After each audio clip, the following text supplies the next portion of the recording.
January 15th, 1947. The winter sun cast a weak morning light over Los Angeles as a young mother named Betty Bersinger pushed her 3-year-old daughter in a stroller through the quiet streets of Leimert Park. The war was over, and the City of Angels basked in post-war optimism, its neighborhoods blooming with new homes and returning soldiers. But on this breezy Wednesday, amid the tract houses and vacant lots, an omen of unspeakable horror lay waiting. Betty noticed something pale in the weeds of a littered lot off South Norton Avenue. At first glance, it looked like a discarded store mannequin, porcelain white and eerily still. Drawn by curiosity, she took a step closer, then froze.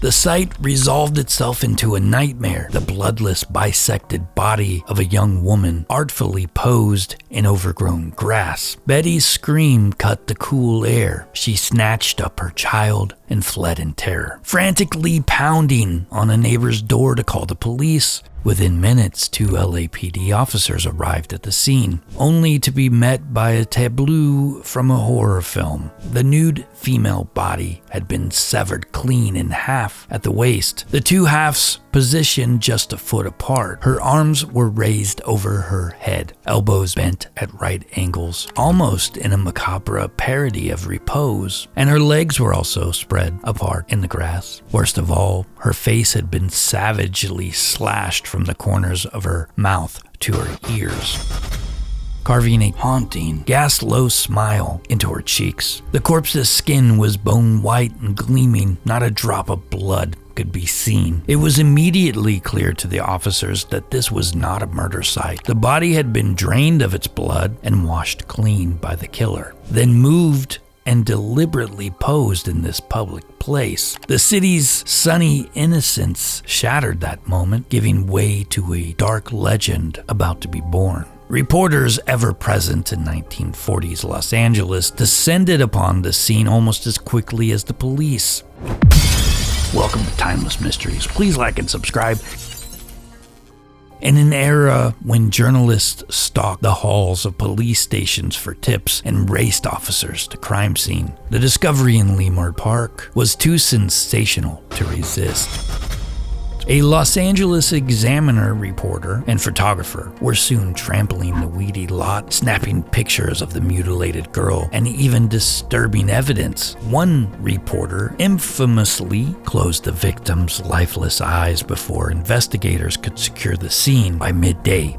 The biggest crime story in Los Angeles hit the wires. A young woman brutally slain and dismembered had been found in the heart of the city, and no one knew her name. But within hours, her identity and a memorable nickname would become the focus of a national obsession. In life, her name was Elizabeth Short. She was 22 years old, a petite brunette with striking light blue eyes and jet black hair worn in loose curls. Elizabeth had arrived in Los Angeles with dreams, or at least dreams by proxy. Born in Boston in 1924, a child of the Depression, she had grown up yearning for something beyond the confines of a small town in Massachusetts. Her family was troubled. Her father, Cleo Short, had vanished during the Depression, presumed dead, only to resurface years later with an apologetic letter from distant California. As a teen, Elizabeth suffered from lung ailments and spent winters in Florida to escape the New England cold. She was drawn to warmer climes and possibilities. In late 1942, at age 18, she left Massachusetts to join her estranged father in Vallejo, California, hoping to rekindle a relationship and perhaps start a new life. But the reunion was rocky and short-lived. Within months, Elizabeth moved out, drifting through California on her own. By 1946, Los Angeles was booming, a magnet for young dreamers and drifters alike. World War II had ended 2 years earlier, and the city was awash in GI Bill money and new subdivisions and the glamour of Hollywood's golden age. Elizabeth, often called Betty by friends, fit right into this world of wartime transplants. She was an attractive girl who often wore black clothing stylishly, dyeing her own brown hair a deep black to match. At a Long Beach drugstore soda fountain she frequented, the locals gave her a playful nickname riffing on the recent film noir, The Black Dahlia. After the Alan Ladd and Veronica Lake crime thriller, the name, darkly poetic, alluded to her raven hair and her preference for lacy black dresses. There's no evidence Elizabeth knew of this nickname. It was more urban folklore than something she called herself. Yet in death, it would define her forever, transforming a shy New England girl into a figure of myth and cautionary tale. Though later reports painted Elizabeth Short as an aspiring actress, the truth was more mundane. She had no film credits or steady Hollywood work. In reality, she'd come west following a romance. During the war, Elizabeth had fallen in love with a dashing Army Air Force major, Matthew Gordon Jr., and was reportedly engaged to marry him. Tragically, Major Gordon died in a plane crash in 1945 before they could reunite. Heartbroken and rootless after his death, Elizabeth drifted through Southern California, living a transient life. She stayed with friends or acquaintances, worked as a waitress when she could, and even did occasional modeling jobs to pad her portfolio. Los Angeles in 1946 was a city of easy promises and hard realities for a young woman alone. Elizabeth told grand stories, claiming to acquaintances that she was a war widow or that she had movie connections, borrowing bits of other people's lives to make her own sound more glamorous. In truth, by January 1947, she was an unemployed waitress renting a single room behind a nightclub on Hollywood Boulevard, living day to day. She bounced between cities, briefly back to Massachusetts, down to Florida, and then to California again, as if searching for a place that felt like home. In the first week of January 1947, Elizabeth Short's winding path led her to San Diego. She had been there visiting a girlfriend for the holidays, but by January 8th, she decided to return to Los Angeles. A 25-year-old traveling salesman, Robert Manley, nicknamed Red, had befriended her and offered her a ride north. Red was married, but he found the dark-haired Betty charming in a platonic way and perhaps felt sorry for her. On January 9th, 1947, Red Manley drove Elizabeth back to LA. He later told police he dropped her off at the ritzy Biltmore Hotel in downtown Los Angeles, where she said she was going to meet her sister, who was coming in from Boston. Witnesses saw Elizabeth in the Biltmore's lobby that evening, making phone calls and lingering alone, dressed in a neat black tailored suit with a white collar. This would be the outfit she was last seen alive in. Eventually, she walked out of the Biltmore into the night. At the time, Los Angeles was a city where a lone young woman could vanish into the shadows without immediate alarm. When Red Manley didn't hear from her again, he assumed she met up with family or moved on. In reality, Elizabeth Short disappeared into thin air on January 9th. For 6 days, nothing was heard of her. Whether she spent those days captive in fear or wandering the city's underbelly remains a mystery. The next time anyone saw Elizabeth, it would be Betty Bersinger on Norton Avenue staring at the ruins of a life. By then, the hopeful young woman with a suitcase of dreams had been reduced to a gruesome headline. Police quickly identified the body on Norton Avenue as Elizabeth Short, thanks to an urgent FBI fingerprint match made via a new sound photo wire service. In just 56 minutes, her fingerprints on file from a 1943 arrest for underage drinking came back with a name. The Los Angeles papers trumpeted the news with morbid zeal. The Los Angeles Examiner beat even some police to the punch. The morning after the discovery, the Examiner and its competitor, the Los Angeles Herald Express, splashed the story across their front pages. In the largest type alongside Elizabeth's youthful mugshot provided by the FBI. In a twist of timing that spoke to the public's lurid fascination, the Examiner sold more copies on January 16, 1947 than on any day except VJ Day, announcing victory of World War II. Los Angeles was transfixed. Here was a real-life noir murder in their midst. A beautiful, young Hollywood hopeful, slain in a grotesque fashion. The press, seizing on that evocative nickname she'd been given, officially christened the case the Black Dahlia. It had a seductive ring. At a glance, floral and deadly, perfect for the headlines. Almost immediately, the newspapers began weaving a narrative around Elizabeth Short that blurred fact and fantasy. They painted her as a mysterious femme fatale, an adventuress who prowled Hollywood Boulevard in tight skirts and sheer blouses, luring danger. In truth, much of this was exaggeration or outright fiction, concocted to sell papers. Elizabeth, the real Elizabeth, was shy, often broke, and no more a seductress than any other single girl in the big city. But the Black Dahlia myth was already taken on a life of its own. The name and the sensational details of the crime made sure of that, as one writer later noted. The case had all the elements to fuel enduring fascination: an attractive victim, sexual undertones, brutal violence, and no clear resolution. It was a cautionary tale and a tantalizing mystery all at once, a story parents would invoke to warn daughters about the perils of Hollywood dreams. Behind the scenes, investigators worked around the clock.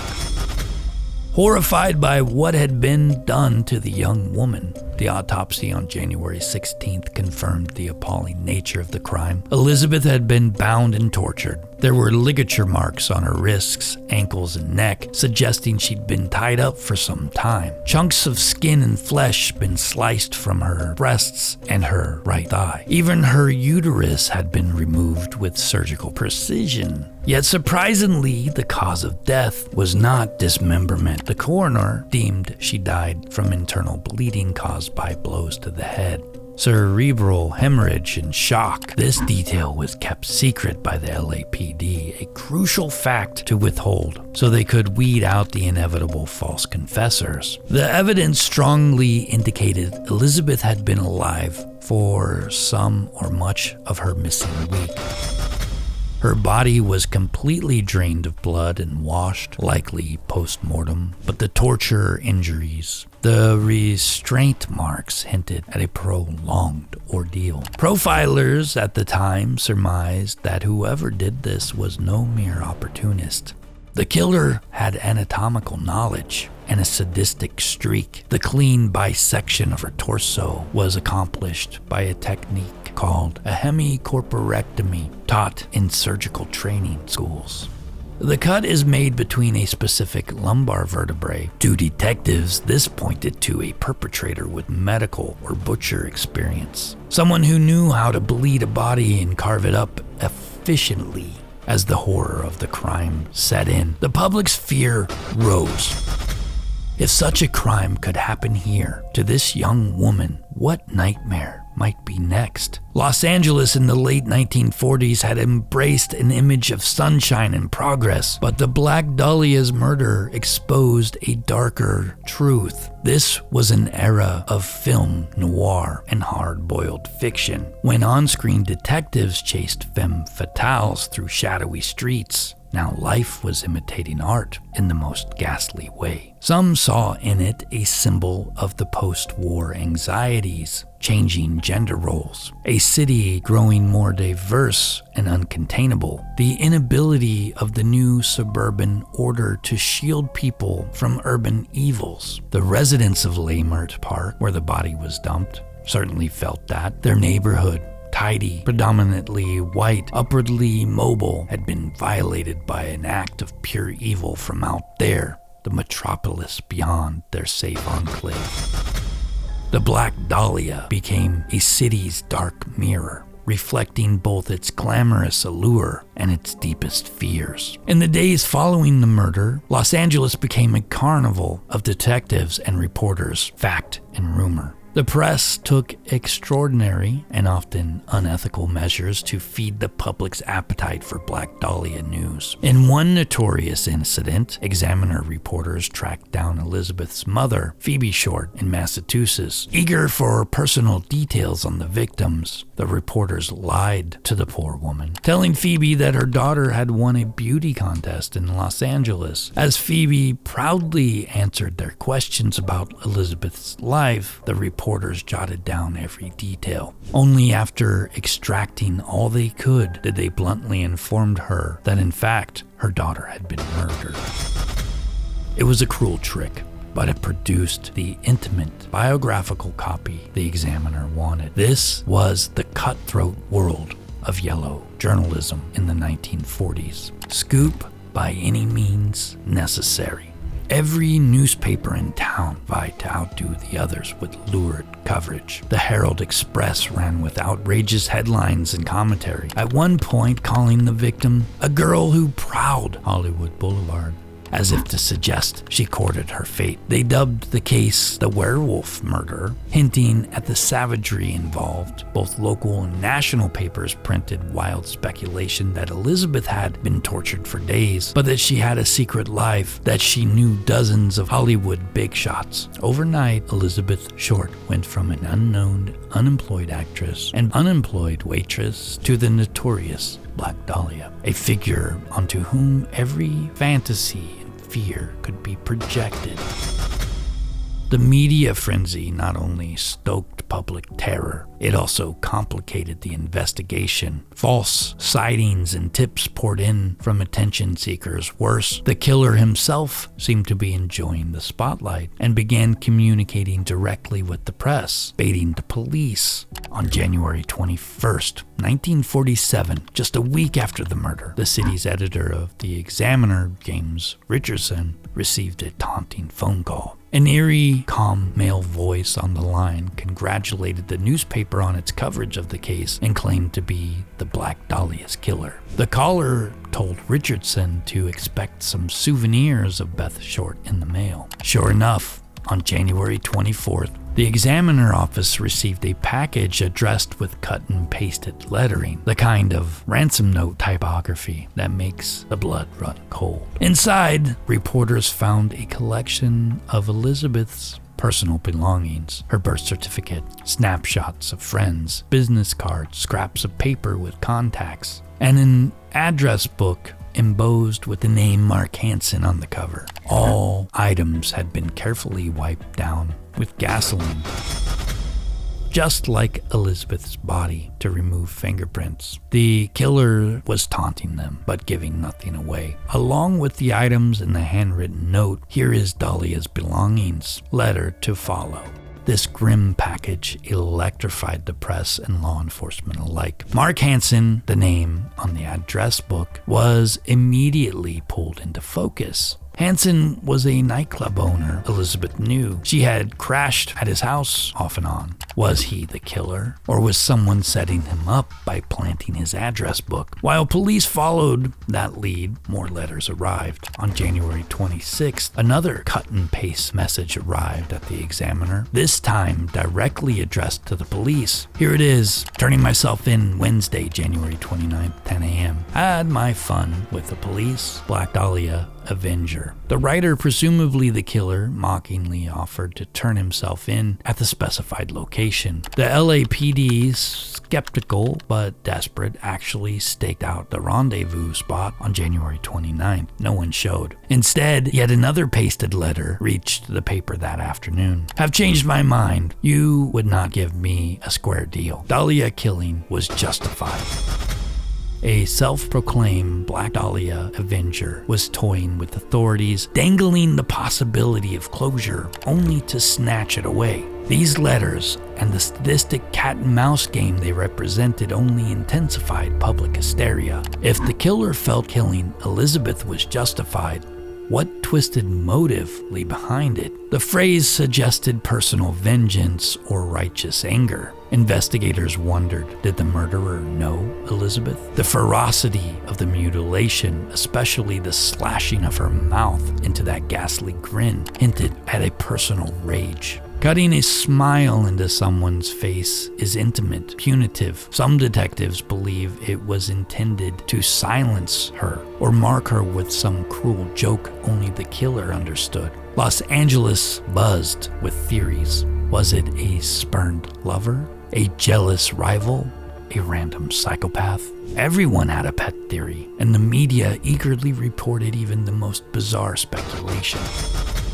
Meanwhile, the LAPD was under enormous pressure to solve the case. Detectives from the homicide detail and the gangster squad practically tripped over each other, chasing leads. It was the largest manhunt in Los Angeles history up to that time, and no tip was too small to pursue. They scoured the city for the crime scene where Elizabeth had been killed and mutilated, someplace with enough privacy to do what was done to her, with water to wash the body, and likely a garage or room to transport the two halves. They found a few intriguing clues. In a motel downtown, a room was discovered smeared with blood and fecal matter, suggesting a violent event. But it turned out it was unrelated. In the end, that primary scene of the murder was never officially located. The killer had chosen his dump site well, a vacant lot with little to offer in the way of evidence except a single heel print, some tire tracks, and a sack with watery blood near the body. These traces hinted that a car had pulled up and a container like a cement sack was used to catch blood during the transport. But beyond that, forensics in 1947 could only do so much. Investigators interviewed hundreds of people who had known or encountered Elizabeth in her transient Los Angeles life. Dozens of suspects emerged within weeks.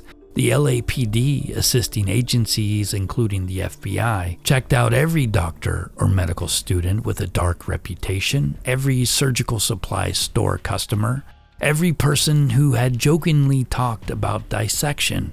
They rounded up local sex offenders, drifters, butchers, and barflies. With each interrogation that led nowhere, frustration grew. The city authorities were also embarrassed by the carnival atmosphere the case had created.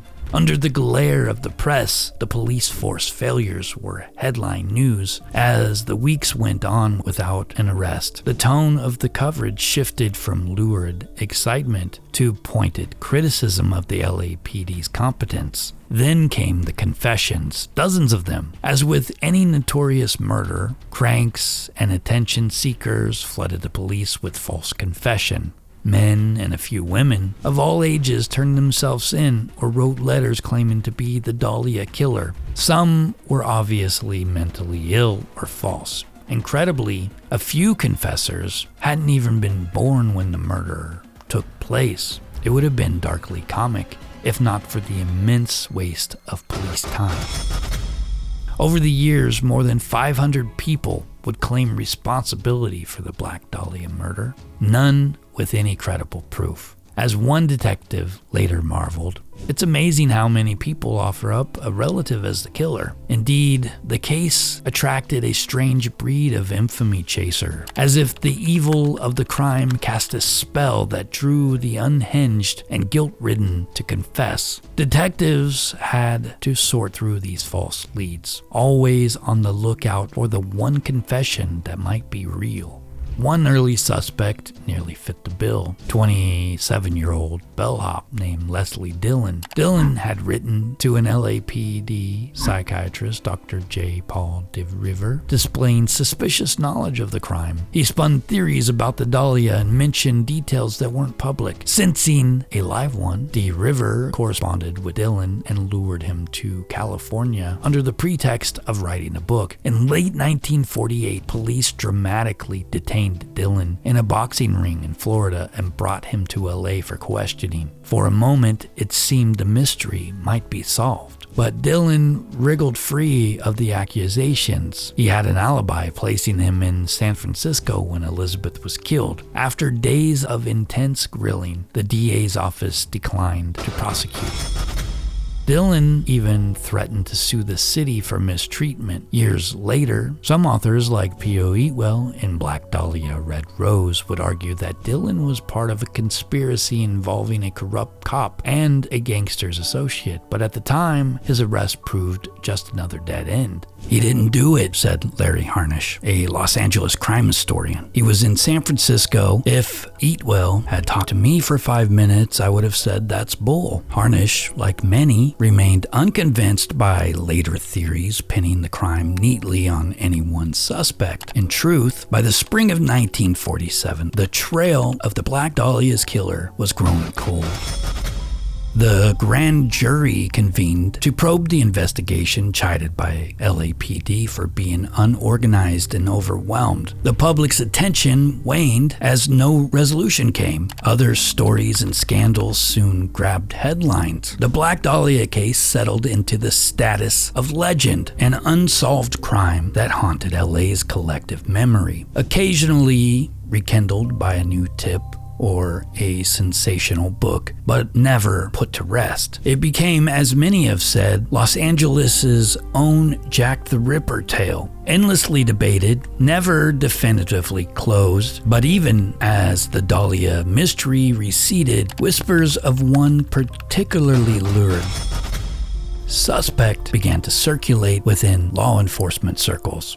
Dr. George Hodel, a wealthy physician with a genius IQ and a murky past, had entered the picture. Dr. George Hodel Jr. was not the kind of man anyone would have publicly accused in 1947. He was part of the Los Angeles High Society, an avant-garde arts enthusiast, and a physician who ran LA County's venereal disease clinic. Brilliant and eccentric, Hodel lived in a landmark Hollywood house built by Frank Lloyd Wright's son, a labyrinthine home whose odd angles and Mayan-inspired architecture only added to his mystique. He counted surrealist artist Man Ray among one of his closest friends and enjoyed throwing wild, debauched parties. Beneath the veneer of sophistication, however, there were disturbing rumors about Dr. Hodel. In October 1949, 2 years after the Dahlia murder, George Hodel's name burst into scandal when he was accused of incestuous sexual abuse by his 14-year-old daughter Tamar. The ensuing trial for incest was a media sensation of its own. Though Hodel was ultimately acquitted of the charges, the testimony painted him as a man with predatory tendencies and a cavalier attitude toward morality. Around the same time, Hodel was linked to another suspicious death. His secretary, Ruth Spaulding, had died of a drug overdose in 1945 under circumstances that police quietly considered potential murder. There were whispers that Hodel might have killed Spaulding to cover up financial fraud at his clinic, but no charges were filed then either. This was a man, some cops believe, who thought himself too clever to be caught. During the incest trial, detectives in LAPD's homicide unit began to eye Dr. Hodel for any possible connection to unsolved murders, and one case loomed largest of all, the Black Dahlia. Here was a doctor who had training in surgery. He had been a medical student and had surgical rotations. He was known for sexual deviance and violent urges, especially if his daughter's accusations are true. He also moved in the same social orbit where Elizabeth Short had floated at the fringes, the nightclubs, the bohemian crowd in Hollywood. And intriguingly, Hodel had a connection to the Los Angeles District Attorney's Office at the time. One of the DA's investigators, a man named Frank Jemison, suspected Hodel might be indeed the Dahlia killer. In 1950, convinced of Hodel's guilt but lacking evidence, Los Angeles authorities took the extraordinary step of bugging Hodel's house on Franklin Avenue. For 40 days, the LAPD surveillance team monitored the doctor's home, listening in on his private conversations via hidden microphones. What they heard made their blood run cold. On February 19, 1950, in the privacy of his own home, Dr. George Hodel was recorded making suspicious comments to an associate. Unaware of the tape recorders whirling to life, Hodel mused, "Supposing I did kill the Black Dahlia, They couldn't prove it now. They can't talk to my secretary because she's dead. The conversation continued, seemingly about the police investigation of himself. They thought there was something fishy. Anyway, now they may have figured it out. Maybe I did kill my secretary. This chilling soliloquy sounds almost like a half a confession. The mention of his secretary, who indeed was dead, and the hypothetical admission of killing the Black Dahlia were incredibly damning. Detectives listening in couldn't believe their ears. It appeared they had just heard George Hodel implicate himself in the murder of Elizabeth Short, and possibly also admit to killing his secretary to silence her. Why then was George Hodel never arrested or charged? That answer is frustratingly unclear. Some accounts suggest that by the time the surveillance took place, Hodel had powerful friends and maybe even informants in the LAPD tipping him off. Not long after the wiretap operation, Dr. Hodel fled the United States. In late March of 1950, he abruptly left for Hong Kong and then settled in the Philippines, where he would live for the next 40 years. It's as if, once acquitted of incest, but aware the heat was on for the Dahlia case, he vanished into self-imposed exile. Officially, the Dahlia case remained open but inactive. Unofficially, the DA's office had strong suspicion. In a 1950 grand jury, Lieutenant Frank Jimson reportedly named George Hodel as one of the prime suspects who should be considered by the panel.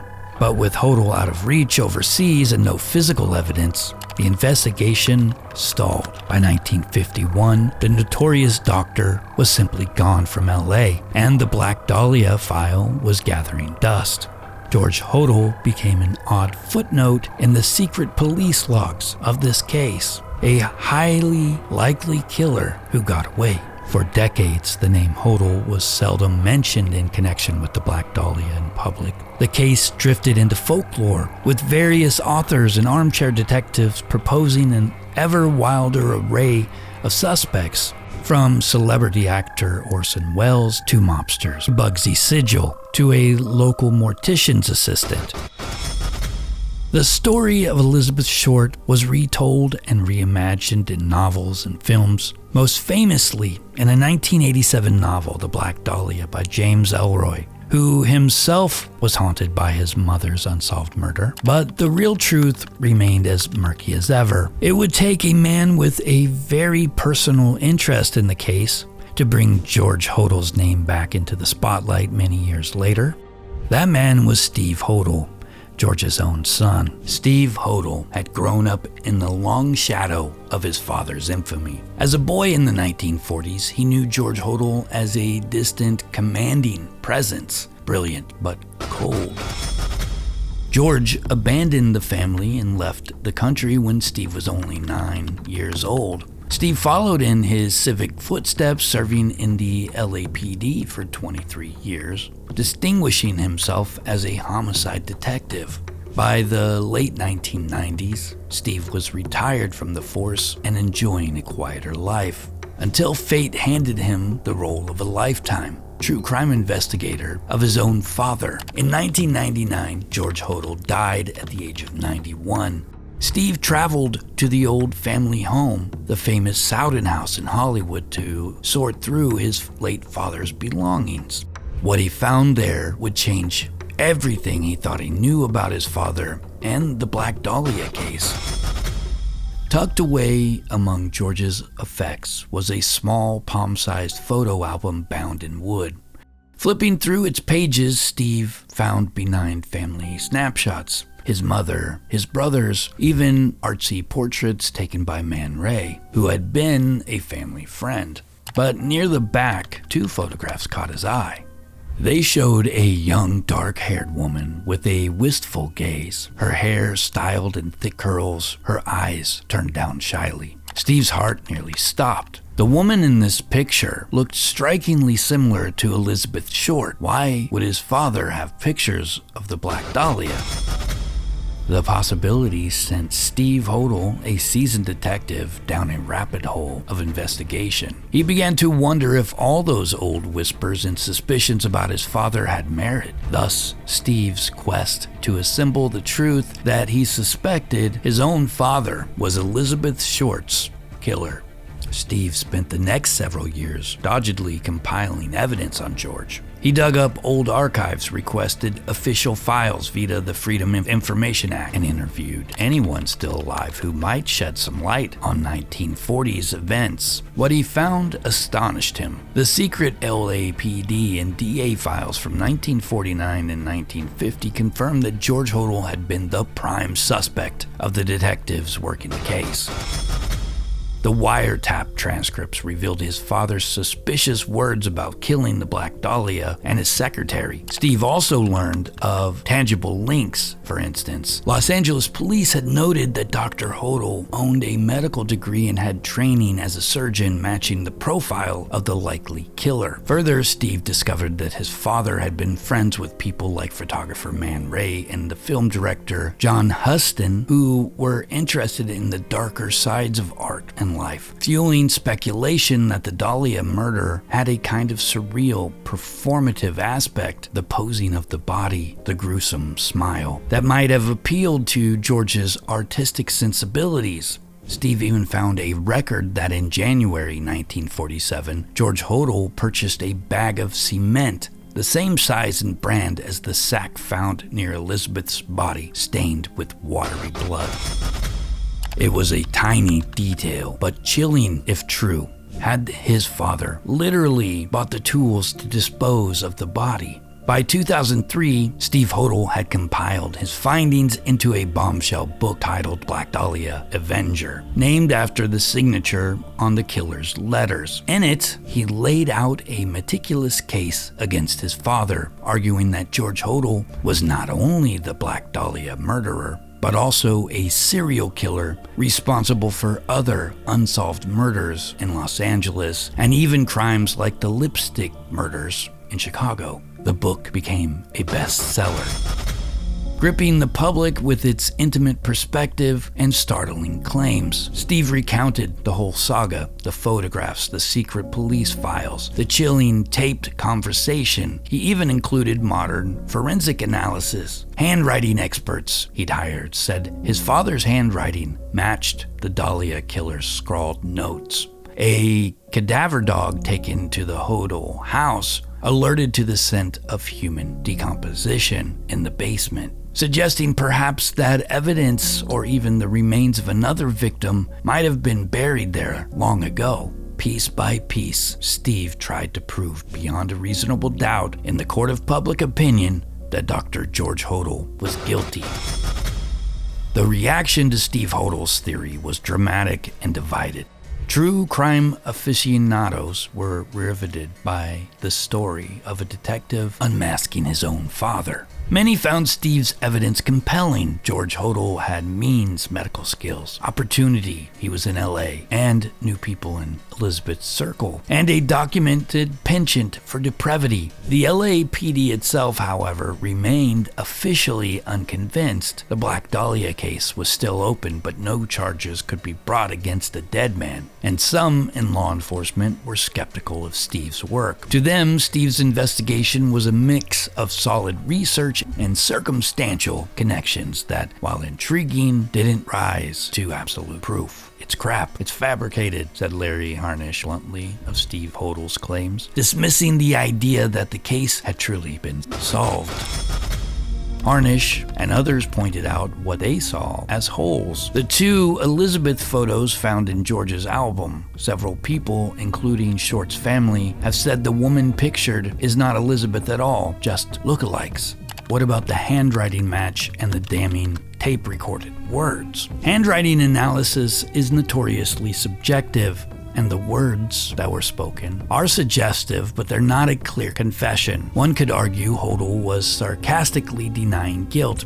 Supposing I did kill her, they can't prove it. And why would an incredibly intelligent culprit incriminate himself out loud in his own home? Skeptics felt that Steve, driven by a need to connect with his absent father or perhaps exorcise family demons, might be seeing patterns that weren't truly there. Steve Hodel understood the skepticism but maintained a confidence in his findings. A former profiler told him that in cold cases, absence of a refutation is itself a kind of evidence.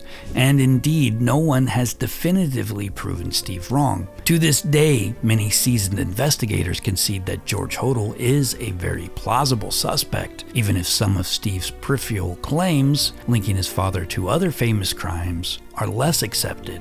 The LAPD has not closed the Black Dahlia case, officially leaving it unsolved. Steve, for his part, has said he no longer seeks law enforcement's approval. My judge and jury are the public, he explained. My readers, they get it. Steve Hodel has presented the case to the world, and in the court of public opinion, a sizable number of people now believe the mystery of the Black Dahlia is essentially solved. The killer was Dr. George Hodel, hiding among LA's elite. Night falls once more on Los Angeles, and the ghost of the Black Dahlia still wanders the city's neon-tinted shadows, a silent testament to cruelty unanswered. She is more legend now than flesh, her name a dark blossom that refuses to wither in the garden of our own collective memory. In our endless fascination with this darkness, we find reflections of our own. How easily violence becomes spectacle, how innocence is devoured by cruelty, and how a gentle life is eclipsed by noir glamour and a blood-stained myth. Elizabeth Short's dreams, once bright, have been lost in the dark fable spun around her memory, and in the hush that follows her unsolved fate. An unsettling truth remains. The darkness that consumed her innocence is not confined to one faceless monster, but it lingers in every fascinated whisper of her name, casting a shadow on our own souls. As the Black Dahlia's shadow recedes, a new tale emerges from the twilight, one where love wears a smiling mask that slowly cracks to reveal obsession, betrayal, and finally murder. This is the story of Jodi Arias, a modern tragedy where desire turns deadly and devotion gives way to destruction, inviting us once more to step into the darkest corners of the human mind. As always, stay kind, be vigilant, and always question the truth. I'll catch you in the next video. State of Arizona versus Jodi Arias, verdict, count 1. We, the jury, duly impaneled and sworn, in the above entitled action, upon our oaths, do find the defendant as to count 1, first-degree murder, guilty. 5 jurors find premeditated, 0 find felony murder, 7 find both premeditated and felony. Signed, foreperson. Is this your true verdict, so say you want it all?